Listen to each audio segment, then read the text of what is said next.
jigging spoon in one hand. You either dead stick that bait until you mark a fish on your screen, and if it ain't gonna hit your jigging spoon, switch to that, and that will certainly piss them off. I can guarantee it.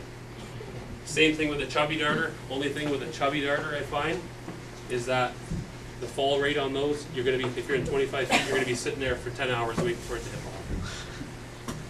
bottom.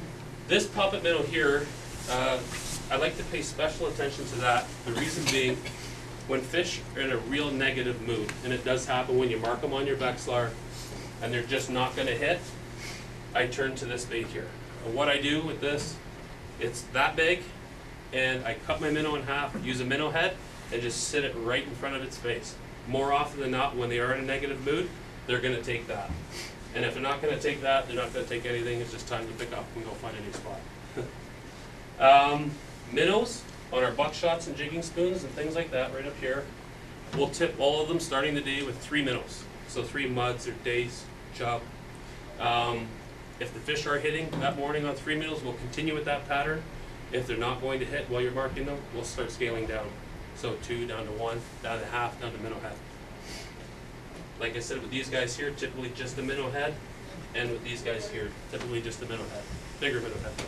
You're never not tipping? Never not tipping. Not using Berkeley gulp, not using any type of plastic, always live bait for some odd reason. In the fall, I can get away with Berkeley gulp. I don't even use live bait when I'm jigging in the fall. All Berkeley gulp. For some reason in the winter, they prefer that live bait. A rule that I try to teach all of my clients is, it's called don't get caught in a trap. I don't know how many of you guys have heard that rule before. What that is when the fishing's real good, don't keep the same lure on. Don't keep your macho minnow on. Switch to a buckshot, switch to a fish fry spoon. If you're getting fish one after another, keep switching baits and catching fish on different baits.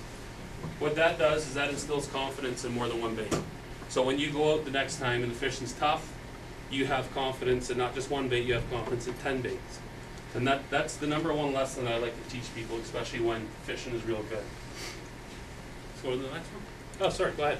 Just 2 questions, if you don't mind. The Clacken wrap, what size are you typically using of those? I think it's is it a number 3, the ones that are like that? Okay, I've only seen them in 6 and 8 is the only size I've seen. We're at Bass Pro? No, just a couple of local shops. Okay, Pete's?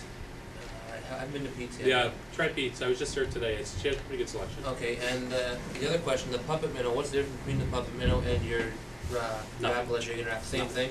One's Northland, one's Rapala. Yeah, okay. Northland.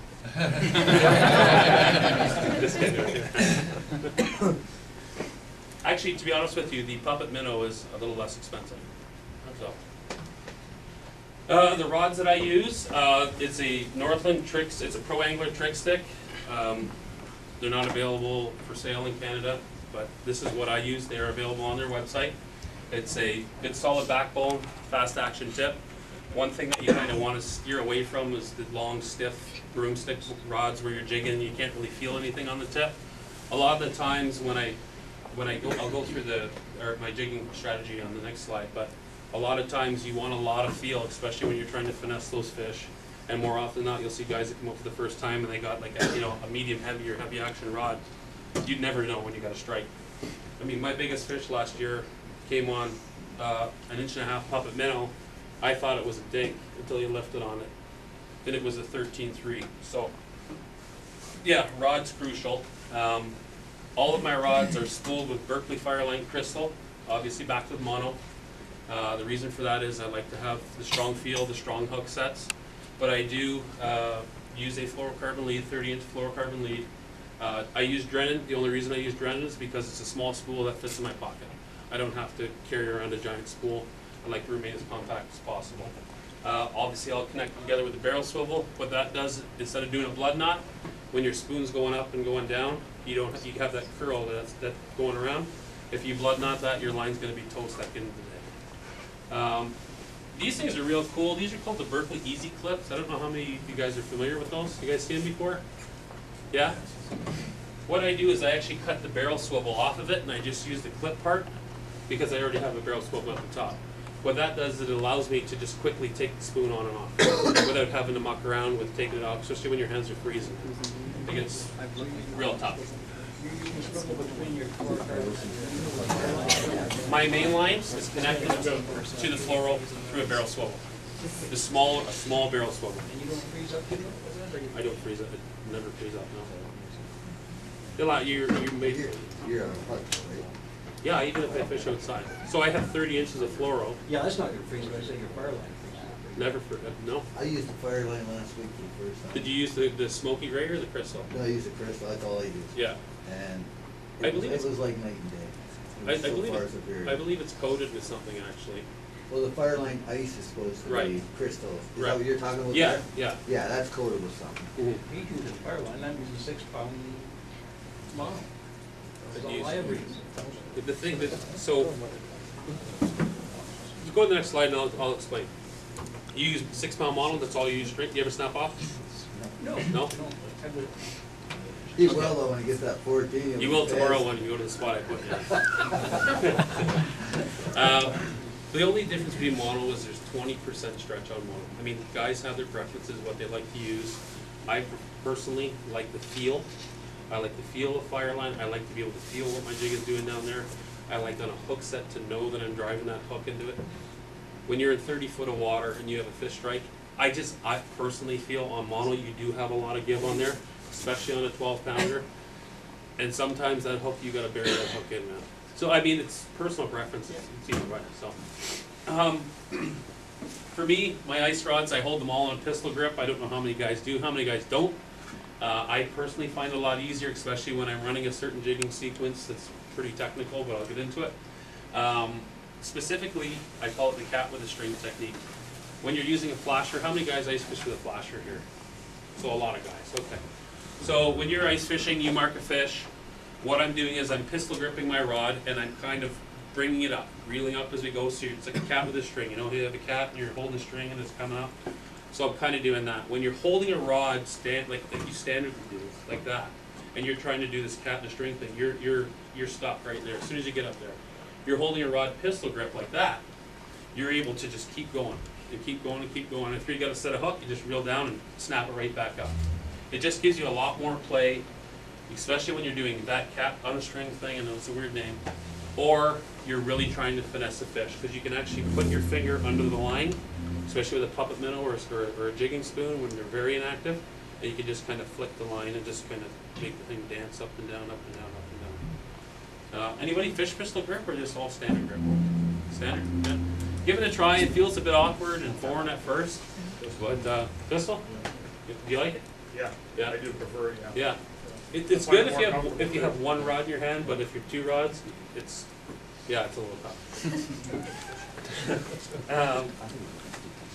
Jigging sequences, it's important that when you're fishing and using a Vexlar, it's not just one standard. It's kind of getting it into your mind that a jigging sequence, like a 1-2 pattern, like a 1-2-3, kind of getting a sequence in your mind to make everything uniform, so that you can, when you hit a fish, you understand what you've done to hit that fish.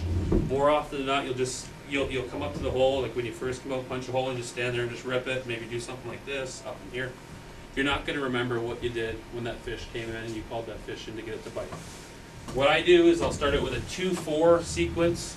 It's getting a little technical, but it's just, front line stuff. So it's 1 small lift, 6 inches, down, 1 up, down, 1 up, and then so 1 short, 1 high, 1 short, 1 high. And then I'll just modify it from there. But I'll always keep in my mind the sequence that I've done when I get a fish to hit. That way you can replicate it the next time the fish comes in. 3-6 pattern, same thing. About Quinte, what I've noticed a lot is you never ever want to control your jig on the fall. Always race the line back to the hole. So the second you jig it up, get your rod tip back to the hole. Let it free fall, don't control the jig fall at all. The only thing that you do by doing that is impacting the action of the jig. You're taking it away. More often than not, when you free fall it on a fish, they'll take it as it's coming down, you'll lift up and just ding, and you go.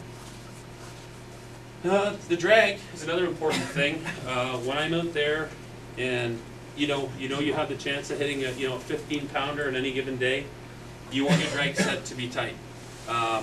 especially if you're not using 6 pound, I wouldn't No, run I that. have it loose. Yeah. Yeah, pisses you off, 'cause you gotta wait for him to get it in. I know, he's doing it. He says, "You're good at fishing." I know, as you have the fish on your screen, right? I typically run it pretty tight when I'm jigging or I microfish. You want to make sure that when that fish bites that you're going to bury those hooks. For you guys that use mono, don't do that. But for you guys that run braid, when on your initial hook set, you want a tight drag. You want to be able to bury those hooks. You can adjust the drag as you're fighting the fish, because you'll know how big the fish is once you have it on. So you adjust it to the size of the fish. The main thing you want to do is get those hooks in the gap. I've done it a million times where I forget to set it back, you go to set a hook, all you hear is gee, your rod's up here, the fish is all, and it's gone.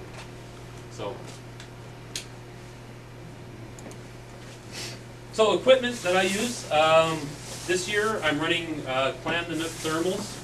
The thermal, from what I've read and from what I've seen, the heat retention is 25% more than non-thermal. It's actually pretty cool. It saved me a lot of money on propane tanks. I'm able to get away with only running 1 per day now as opposed to 2, which means the little Coleman 1-pounders in your heater buddies. So if you ever guys thinking about buying a hot, think thermal. Doesn't matter who makes it, just thermal. A little more expensive, but it'll certainly save you money in the long run. I'm wearing ice armor stuff, so it's non-flotation, but it is completely waterproof, as Roy will attest to. But this year, for Roy's enjoyment, I started wearing a life jacket, self-inflatable.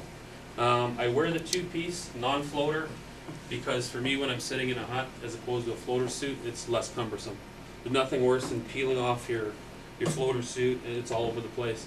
I just take off my jacket, throw on my self-inflatable, and I'm comfortable. Got a hoodie on and you're good. Fortunate enough for Strike Master to send me one of their electrolasers this year. It's an electric auger that runs off a 9-volt battery. A lot of you guys think, oh, an electric auger. Well, I was sticking around with it last week. I was able to punch 65 holes on 1 charge on 8 inches of ice. Wow. Yeah, with no adapter, just on a full charge. 65 holes. So if you guys are going out, I guarantee that'll get through your day. And it chops holes. I got through 8 inches probably in about 8 seconds. So it's not that bad. And obviously the noise is one thing. Is that continuous drilling or? Continuous. So in the morning, when we do our morning setup, yeah, they sent me 2 of them. So between 5 huts, we drill about 110 holes. Was able to do half. Yeah, and it's actually a lot lighter as well. It's something worth looking into. I mean, when they first came out with them 2 years ago, they had a lot of problems with them, but they've certainly refined it, and it's real good. What size hole? 8 inch. 8 inch. They do make a 10-inch model. It's just trying to remain as compact as possible, you know. 8 inch, if I get a fish that I can't get through an 8-inch hole, I'm putting my hand in his mouth and I'm getting You gotta squeeze it with a hole. Yeah. This here is actually kind of a cool tool, used in conjunction with the HDS and the fish and chip. It's called the Vexler LPS-1, a digital depth sounder. What it is, it allows you, while you're walking out on your contour line with your HDS or your GPS, pouring some water on the ice, or if it's black clear ice, just putting it on the ice and it gives you a digital depth readout. So it works sometimes and sometimes it doesn't. So buyer beware. What are they worth? How much? $100. It's a cool little toy. I mean, hey, but if you're on a back lake and you don't have a fish finder, they do work when there's water. So it's kind of neat if you're up north and just want to find a DPR. Ice armor mitts, also real cool, especially when you're hauling stuff out there, waterproof and real warm. Be able to take them off in the hut.